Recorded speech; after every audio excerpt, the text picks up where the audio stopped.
नमस्ते प्यारे भाइयों, माताओं और बहनों, कैसे हैं आप सारे लोग।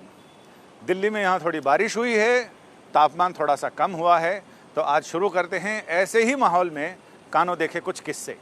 लेकिन आज की कथा के पहले एक अंतर कथा सुनाना चाहता हूँ। अंतर कथा पहले उसी का आनंद लेते हैं। हमारे गांव में एक चौधरी बाबा थे। एक दिन अचानक गांव में एक सांड था, जिस सांड के सींग बिल्कुल ऐसे थे, घुमावदार सींग। और एक दिन पता चला कि सांड ने बाबा को उठा के पटक दिया। बाबा लहूलुहान सी हालत में, लुटी पिटी हालत में सड़क पर पड़े, माए माए कर रहे थे। लोग वहां पहुंचे, उन्होंने कहा, अरे क्या हुआ, ये सांड तो बड़ा शरीफ सा है, कैसे क्या हो गया। उन्होंने कहा कि मैं ही इसके लिए जिम्मेदार हूं। बोले अरे कैसे। बोले मैं रोज ये सोचता था कि मेरा सिर इस सांड के सींग में फिट होगा या नहीं, आएगा कि नहीं, तो बहुत दिन से मचमची आ रही थी। आज मैंने सांड बैठा था और मैंने उसके सींग में सिर दे दिया और उसके बाद सांड ने उठा के ऐसा पटका कि मेरी ऐसी हालत हो गई है। तो खैर, इस कथा के बाद अब दूसरी कथा पर आते हैं। बहुत सारे लोग बहुत सारी मचमची लेके रहते हैं और एक न एक दिन वो अपने सपने पूरे करते हैं। एक और कथा आती है। अब हम कोर्ट कचहरी पे आते हैं, अपनी औकात पे आते हैं। सुप्रीम कोर्ट में सुनवाई के दौरान, अभी कुछ 2 दिन पहले की बात है, मुकुल रोहतगी साहब जब अपने चैम्बर से कोर्ट में वर्चुअल हियरिंग के ज़रिए पेश होते हैं, उसमें आते हैं, तो उनके पीछे एक पेंटिंग लगी हुई है। वो पेंटिंग कभी पूरी दिखती है, कभी आधी दिखती है। पहले तो एक दिन रोहतगी साहब का कैमरा इतना नज़दीक होता है लैपटॉप का कि उसमें एक बार माननीय अदालत को ये कहना पड़ा कि रोहतगी साहब आप पूरे पेश हुआ करो। आपका अपीयरेंस कभी आधा होता है, कभी ऊपर सर कट जाता है, कभी नीचे दिखाई पड़ता है, कभी आपका आधा चेहरा दिखाई पड़ता है, तो आप पूरे पेश होइए। उसके पीछे एक पेंटिंग लगी है। पेंटिंग तो हमेशा दिखती है। वो पेंटिंग बॉम्बे हाई कोर्ट में जिस समय वहाँ ट्रायल चल रहा था लोकमान्य बाल गंगाधर तिलक साहब का, अभी उन्हीं का शुरू किया हुआ गणपति उत्सव अभी हुआ है, गणपति ने विदाई ली है, तो उनका जो लास्ट ट्रायल चल रहा था उस ट्रायल की तस्वीर है वो। और बहुत दिन सारे लोग ऑब्जर्व करते हैं उसको, लेकिन उस दिन जस्टिस चंद्रचूड़ साहब ने ये बोल ही दिया कि मिस्टर रोहतगी, आपके चैम्बर में आपके पीछे जो तस्वीर है, मुझे लग रहा है कि वो बाल गंगाधर तिलक के लास्ट ट्रायल वाली तस्वीर है, वो पेंटिंग बहुत ही सुंदर है। तो रोहतगी साहब ने कहा कि हाँ बिल्कुल वही पेंटिंग है माय लॉर्ड, और वो अपने पेशे से मिलती जुलती भी है, इसलिए ये पेंटिंग यहाँ पर लगी और मुझे बहुत पसंद है। चंद्रचूड़ साहब ने उसके बाद ये बोला कि हाँ मुझे याद है, ये तस्वीर मुझे भी बहुत पसंद है, और मुझे लास्ट ट्रायल के दौरान सबसे आखिरी वाक्य, जब अपनी पैरवी खुद करते थे तिलक साहब, उन्होंने आखिरी वाक्य क्या कहे थे, तो चंद्रचूड़ साहब को वो पूरा याद था ज़बानी, और उन्होंने अंग्रेजी में बोला, मैं उसको हिंदी में बताता हूँ। उन्होंने बोला था, तिलक साहब ने, जूरी के फैसले के बावजूद मैं मानता हूं कि मैं बेगुनाह हूं। उच्च शक्तियां हैं जो पुरुषों और राष्ट्रों की नियति को नियंत्रित करती हैं, और यह विधाता की इच्छा हो सकती है कि मैं जिस कारण का प्रतिनिधित्व करता हूं वह अधिक समृद्ध हो सकता है जब मैं पीड़ित रहूं, बजाय इसके कि मैं छूट जाऊं। और जब उन्होंने ये सारा बताया तो उसके बाद तो जनता जनार्दन, हमारे जैसे लोग एकदम दंग रह गए, वाह वाह कर उठे। लोगों ने कहा अरे आपको तो पूरा अक्षर से याद है। तो फिर वो राज भी खोला जस्टिस चंद्रचूड़ ने। उन्होंने कहा कि हाँ, इसी कोर्ट में मैं जब दिल्ली यूनिवर्सिटी से लॉ की डिग्री मैंने की, उसके बाद इसी कोर्ट में मैं वकील रहा, कई साल वकालत की, फिर वहीं वो सीनियर एडवोकेट बने। 2000 वो सीनियर एडवोकेट भी बने, और वहीं से वो फिर चीफ जस्टिस बन के इलाहाबाद हाई कोर्ट आए।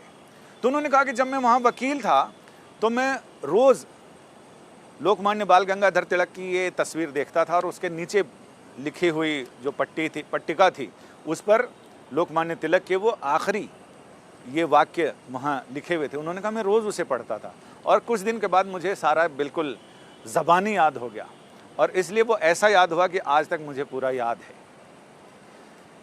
तो रसरी आवत जाते सिल पर पड़त निशान, और उनको वो सारा उन्होंने उस समय रिकॉल किया और सारा सुनाया। अब जस्टिस चंद्रचूड़ 2022 में चीफ जस्टिस भी बनने वाले हैं और उनके कई ऐसी चीज़ें हैं जो हमें कई ऐसी चीज़ें धीरे धीरे सामने आती हैं एक जज के रूप में। तो कोर्ट में अपन ये सोचते हैं कि सिर्फ कानूनी बातें चलती हैं, लेकिन कई बार ऐसी बातें चलती हैं जो आपको दंग भी करती हैं, आपका ज्ञान बढ़ाती हैं, आपकी दिलचस्पी बढ़ाती हैं और कानून से इतर भी बहुत सारी ऐसी बातें होती हैं जो हमें और आपको हमेशा याद रह जाती है। हम जब भी चर्चा करेंगे तो शायद आप भी ये कार्यक्रम देखने के बाद कई लोगों से चर्चा करेंगे कि कोर्ट में ऐसा भी हुआ था। ये सारी चीज़ें अखबारों की, मीडिया की सुर्खियाँ तो नहीं बनती, लेकिन हाँ, हमारे दिल और दिमाग की खुराक ज़रूर बनती है, वो सुर्खियाँ बिल्कुल अलग होती हैं। अब कुछ खबरों की भी चर्चा कर लें। सबसे बड़ी खबर तो ये कि लखीमपुर खीरी का मामला सुप्रीम कोर्ट तक पहुँच गया। 2 वकीलों ने एक पत्र याचिका यानी पत्र भेजा है चीफ जस्टिस को और उन्होंने ये बताया है कि इस मामले की उच्च स्तरीय जांच होनी चाहिए, न्यायिक जांच हो सकती है और इसमें टाइम बाउंड ऐसी जांच कराई जानी चाहिए जिसमें सीबीआई को इन्वॉल्व किया जाए। एहसान जाफरी मामला 2002, आपको याद होगा, ज़किया जाफरी उनकी पत्नी, उन्होंने मामला सुप्रीम कोर्ट में डाला हुआ है, लेकिन बरसों से ये मामला, इसकी सुनवाई बहुत आगे नहीं बढ़ पाई है, क्योंकि जब भी होता है तो पीड़ित पक्ष की ओर से ये कहा जाता है कि इसमें थोड़ी सी और तारीख दे दी जाए। आज सुप्रीम कोर्ट ने तय कर दिया कि बहुत तारीखें हो गई हैं, अब कोई तारीख नहीं, 26 अक्टूबर को इस मामले की फाइनल तारीख है और उन्होंने कहा कि आपको इसमें बहस करनी है। कपिल सिब्बल जी ने कहा कि थोड़ी और तारीख दे दी जाए, चूँकि अचानक ये तो पता चला कि अचानक हमारा मामला लिस्ट हो गया और हमारे को तैयारी करने का मौका ही नहीं मिला। तो कोर्ट ने कहा कि ये तो पहले से आपको समय रहते आपको सूचना मिल गई थी, लेकिन अब इस तरह की कोई भी दलील, कोई भी अपील हम नहीं सुनेंगे। 26 अक्टूबर को फाइनल हियरिंग के लिए आप तैयार रहिए और आप पूरी तैयारी के साथ आइएगा, पूरा होमवर्क करके। उस समय ऐसा कोई बहाना नहीं चलेगा।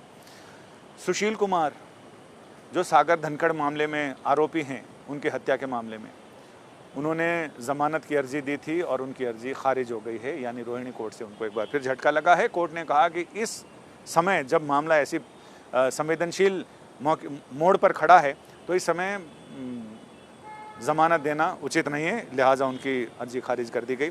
सुपर स्पेशलिटी वाले एग्ज़ाम यानी नीट और यूजी, इस इम्तहान को लेकर सुप्रीम कोर्ट ने कहा है कि सरकार की जो योजना है, जिसमें सरकार ने यह भी कहा था कि वो इसे एग्ज़ाम को कोविड के तहत वो टालना चाहते हैं, लेकिन कोर्ट ने साफ मना कर दिया कि कोई एग्ज़ाम नहीं टलेगा और आपने कोर्स में जो बदलाव किया है वो भी अगली बार आप जो भी बदलाव करना चाहें करें, लेकिन अभी एग्ज़ाम्स के पहले कोई भी बदलाव नहीं होगा।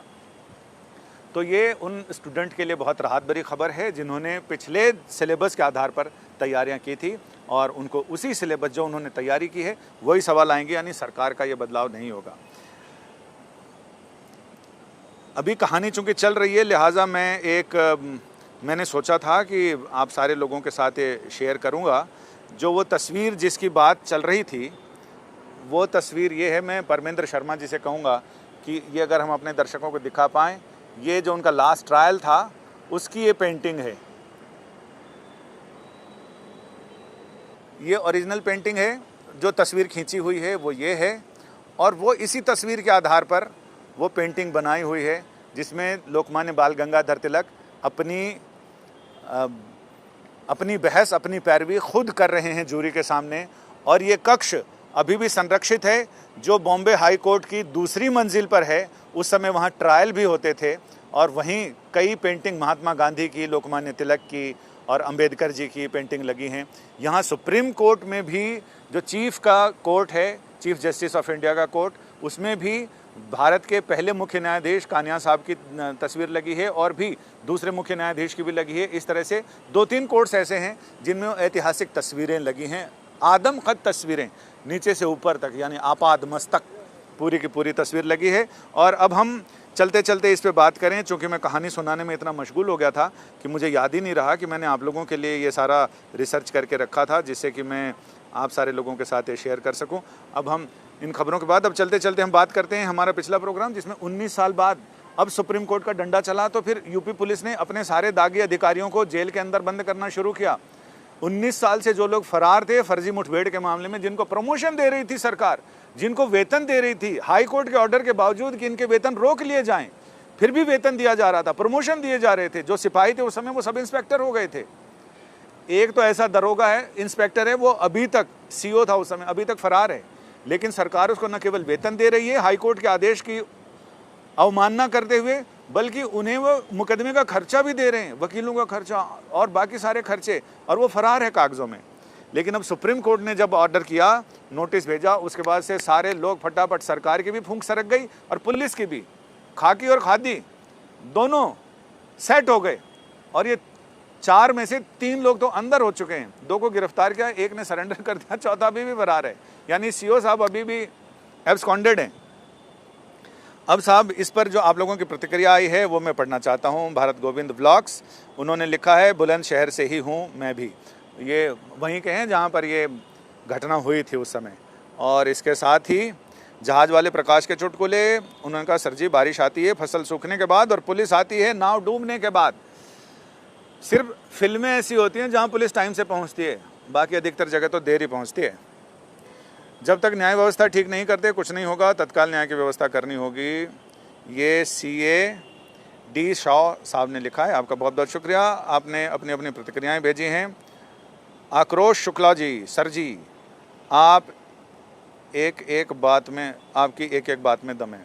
शुक्ला जी धन्यवाद आपका, आपकी वॉइस भी बहुत अच्छी लगती है और हम आपको टोटली सपोर्ट करते हैं। I will send my all circle friend and my team support for you. अरे वाह, थैंक यू। और नवीन सिंह लिखते हैं, नवीन जी ने ये सारी प्रतिक्रियाएं भेजी हैं। इसके अलावा एक ताहिरा जी हैं, उन्होंने लिखा है, कोलकाता 8 तारीख 3 महीना 2021, लकब इकबालपुर, सुलैना मस्जिद, हैंडीकैप्ड, बोल नहीं सकती थी, मर चुकी है वो। इंसान का रिश्ता इंसानियत के साथ नहीं है इस मासूम के लिए। इन्होंने अपनी पीड़ा जाहिर की है, इसमें जताई है। और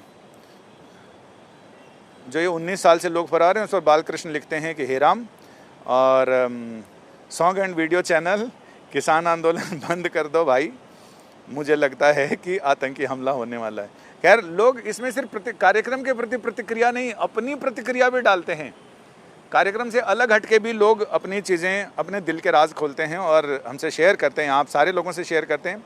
love you sir, bye, take care, Naveen Singh लिखते हैं। और ऐसे बहुत सारे लोगों ने अपनी प्रतिक्रियाएं इमोजी के थ्रू भेजी हैं, जिन्होंने तस्वीरों के ज़रिए अपनी खुशी, एप्रिशिएशन, ये इन्होंने दर्शाया है। तो आज की कथा यहीं, अगले दिन फिर एक और कथा के साथ आपके सामने हाजिर होंगे। तब तक नमस्ते।